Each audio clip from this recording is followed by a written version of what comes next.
All right, what is going on? Hopefully, everyone's doing well. I'm recording this very late in the day. I had a couple meetings, so I'm hoping I can bring some energy through because it's kind of, I mean, you don't want to hear my sad story, right? But like, I gotta be that much more energetic to even come off as like halfway energetic on camera. So, yeah, you probably think, well, you're never energetic. So maybe that's true.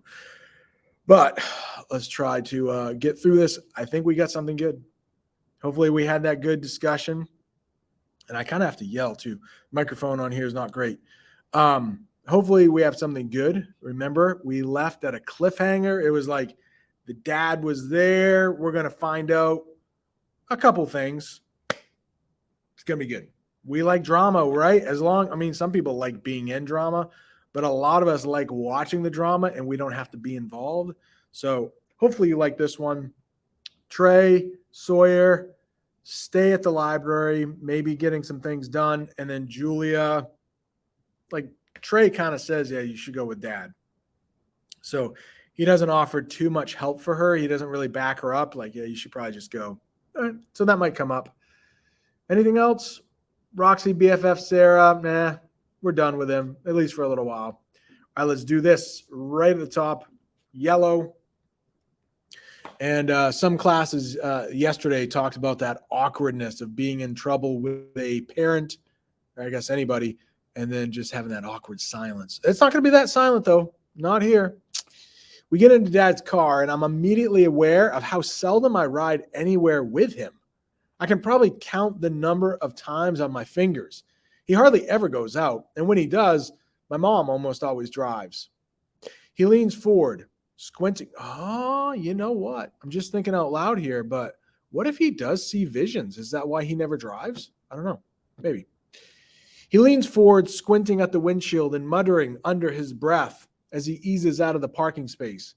And for a split second, his mannerisms are so familiar. With a chill down my spine, I realize he reminds me of me. Trying to drive when I had a vision, clogging my windows and mirrors. I watch him in horror. Could it be? And then he starts in on me. I don't know what to do with you. He says, you lie to us about everything. I told you that you weren't allowed to talk to that one. This is the second time he's not said said somebody's name. The day before, he said grounded like this one, talking to Julia, about Julia. Will you stop calling him that? Geesh, Dad. Don't talk when I'm talking, he roars, his booming voice taking over. You need to go back to respecting me. You mean being scared of you? Damn it, Julia. He slams his hand into the steering wheel, and for a second, I'm scared he's going to drive us off the road. He comes to a hard stop at a light, and I'm tempted to just jump out. But that would only prolong this and make it all worse. Top of the next column. I sit there, silent, so he can talk more, yell more, like a big hypocrite. He hollers about trust, trust, trust, until I want to throw up because he has never trusted me and I no longer trust him. I close my eyes and rest my pounding head on the window. And he goes on and on about what a bad child I am. And the truth is, he's right about the things I did. I lied to him and Mom. I saw Sawyer when I wasn't supposed to. I faked some school project so we could find time to work on saving some lives. But as long as my parents are being overprotective nutcases, I will have to continue disobeying them, I guess, because I'm not able to let people die when I can't stop it from happening. Now, shall I try to explain that to Dad? We pull into the parking lot behind the restaurant. I get out without a word and close the door. Seems like he's done yelling. I stop paying attention. But before we can walk into our apartment, he says, I'll talk to your mother about what your punishment will be. Be back down for work in 5 minutes. And I look at him. You're not even going to let me say anything? His jaw's set. What do you want to say that I don't already know? Top of the next column. That you're pregnant too? I almost laugh because he just can't let that idea go. But it also makes me furious because he thinks he knows me. And he thinks I'm out there blanking people left and right. And he's just so wrong. And that's so not me in any way. And it hurts. 3 things, Dad. I wind up saying, I want to say 3 things. He folds his arm and waits like he's doing me a big favor. I plunge into the rage head first. 1, I say, I'm not pregnant. I'm not sure why you constantly think I am, but I am not active. So you can just knock it off for that. I can't look at him. 2, I know about your affair. So it's kind of hard to take you seriously on this whole trust thing. And 3, I forgot what 3 was. And then I remember. 3, find yourself another slave. I quit. Top of the next column. And before I can allow the shock on his face to poke into my conscience and make me feel bad, I turned on the wet cement step. Can you imagine if she slipped right there? That would be so awkward. You make that big flourish and then you slip. But she doesn't. I turn on the wet cement, open the door, and run up the stairs into my room. 26. Trey knocks on my bedroom door 10 minutes later. It's me, he says. Come on in. He stands there. You okay? Yeah, but I'm in deep doo-doo. She doesn't say doo-doo, but let's pretend she does. You're home early. Sawyer was worried Dad was going to hit you or something. I told him Dad has never done that, but Sawyer was pretty jittery. We could stop and talk about that. There is an inference there. Probably have to go back to book 2 for that, but that does make sense. The author has to continue, the author is building that character up, and based on their history, that is a plausible thought to have, for that person. Okay, we can pause. And I'm sure somebody said, well, because Sawyer's dad, or at least was his dad, I think it was his grandfather, right? His grandfather used to hit him. So he's having flashbacks. Probably when a parent gets upset, they're going to hit. Hey, you need to go protect your sister. Something like that. That makes sense. Top of the next column right there. I think he feels bad we told you to go with Dad. Yeah, what the hell was that? Sorry, I suggested it because I figured it might save you a little grief in the end. Well, it didn't. We're not at the end yet. Let me know when we get there, will you? He laughed softly. I will, once I take my metaphorical beating. He's pretty pissed at me. All right, so metaphorical, not literal, but, it's going to be there. Probably a little bit of a tongue lashing. I don't say anything. All I can think about is Dad and his stupid affair and how Trey and Rowan don't know, and I don't know if I should tell them. And I wonder if Dad will kill himself now that he knows I know. Oh, yeah, there's that whole thing about Dad being pretty unstable. It's the constant question. And then I worry that Dad's going to think that Mom told me and be mad at her. I flop down on my bed, finally beginning to realize the scope of what I've done. I quit, I say. Trey looks at me like he didn't hear me. I answer his look. I quit. My job, I mean. I told Dad I quit. Holy doo-doo. I know. What did he say? I didn't really give him time to answer. Top of the next column. He yelled the whole way home. I sighed deeply. At least now I can work with Sawyer more if Dad doesn't chain me to the house. Just then, we hear pounding up the stairs. It's not our parents. 3 seconds later, the bedroom door flies open, and Rowan is standing there in her work clothes, bug-eyed. She looks from me to Trey to me again. What the heck? She asks. Dad's on a rampage. Sorry I couldn't warn you in time. I didn't know he'd left until later. Trey explains Rowan texted me that Dad was on his way, but by the time I got it, he was already coming up the library loft steps. He looks at Rowan, who's working. Dad's in the kitchen. Mom and I are in the dining room. Aunt Mary's up front. She looks at me, her face showing hurt for the first time. How could you quit? I'm leaving Sunday. Now who's going to cover for me? I shake my head. I'm sorry, Ro. It all happened really fast. Dad went nuts and I just lost it, I guess. He's super pissed at you too, Trey. What did you do? Trey rolls his eyes.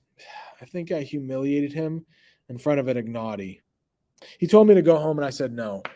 He tried to ground me. Trey laughs bitterly. He's really losing it. He can't get a handle on that stupid rivalry.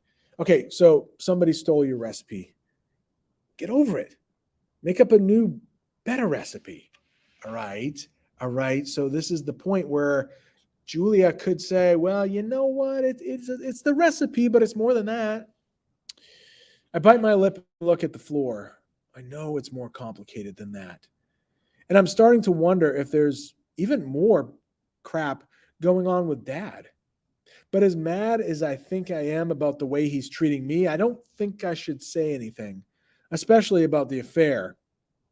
I made enough messes for now. Rowan looks at her phone. I gotta get back down there, she mutters. Hey, Rowan, I say, as she turns to leave. What? She's still upset with me. They'll figure something out. I'll help them if they need me, if Dad'll let me. They can get Nick or Casey or hire somebody else. I mean, they're business owners. Stuff like this happens. But I'm still sorry for letting you down. She scowls. It's fine. I don't actually blame you. She pauses once more. Dad told Mom that you're not pregnant. I take it he accused you of that again? I nod. Well, I understand why you quit. Thanks. What did any of us ever do to make Dad not trust us? Top of the next column. I don't get it. Excuse me. She disappears nimbly, zigzagging through the cluttered hallway, and then we hear her feet on the steps once more. Trey stands up. I should go down too. I look up at him. Everything's such a mess. He nods. You should call Sawyer. He was figuring stuff out, remember? I'd forgotten. Yeah, okay, I say. When he leaves, I pull out my phone. Hey, that's another thing that she's doing. She's not exactly being honest with the phone. You can imagine. I think that happens with parents. Like if they give you more reasons for you not to trust them, you are going to find more reasons to make it so they can't trust you, if that makes any sense. Like if the dad was a little more chill, like maybe, I mean, she's only getting in trouble because she's meeting, like she's not doing anything bad. She's just meeting him in a secret place. But if the dad was more understanding, like, oh yeah, you have a boyfriend, whatever. Yeah, I don't like the family, but you know what? I trust you. So if you like him, whatever. So the fact that he is like not very understanding, she's having to hide more things. So, all right. So let's get to the part where she and Sawyer are going to talk. And guess what? He's going to have a big revelation. He's going to find something out in that video. And I don't think we have to go too far to understand that. All right. Chapter 27. Sawyer's working and we can't talk. We make a plan to meet at the coffee shop again before school. I hang around feeling useless, getting all my homework done in record time, making a veggie omelet for dinner, getting on the computer to research more school since that's all I know to do to help Sawyer. Top of the next column. When I've exhausted everything I can think of, I sit down in the living room chair and watch TV. Local Chicago news pops up on, and I watch it idly. There's something about the food truck festival this weekend, so I pay attention, wondering if Dad signed us up. And then I remember I don't work for DeMarco Pizzeria anymore. And I feel really lonely all of a sudden. When the segment is over, I mute it and stare at the screen, thinking about how I've messed everything up. My eyes focus on the TV when there's a piece on the University of Chicago, which is where Trey once thought about going until he found out how expensive it is. Top of the next column. A reporter stands on the grounds talking about who knows what, and then the headline pops up, vandalism over spring break. The camera pans wide, and some of the campus is visible. And then my eyes open wide.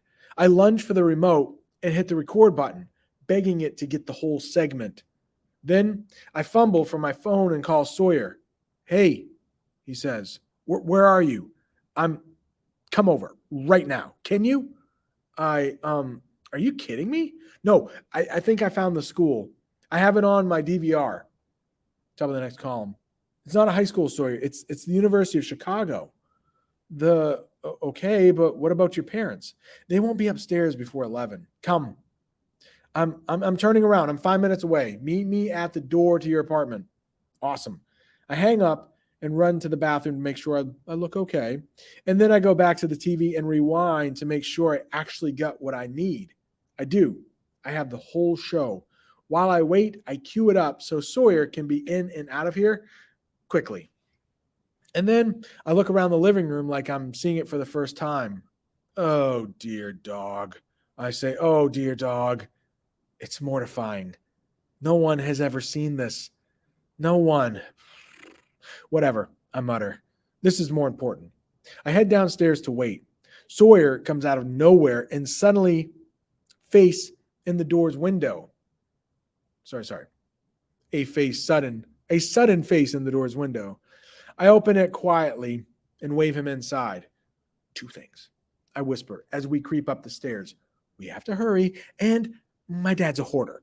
I'm not sure if you knew that. It's a train wreck in here. I'm just warning you, and I'm really embarrassed, but I want you to know that the rest of us don't live like that. It's part of his illness. All right, probably. Good place for us to stop. Yeah. Is it going to be the University of Chicago? That does tick a couple boxes. It would be a school that's pretty old and maybe more like a private school. They said expensive. University of Chicago, by the way, I don't know if you ever heard of that school, but it's a really good school. A couple famous writers have gone there, like 100 years ago famous. All right, good enough.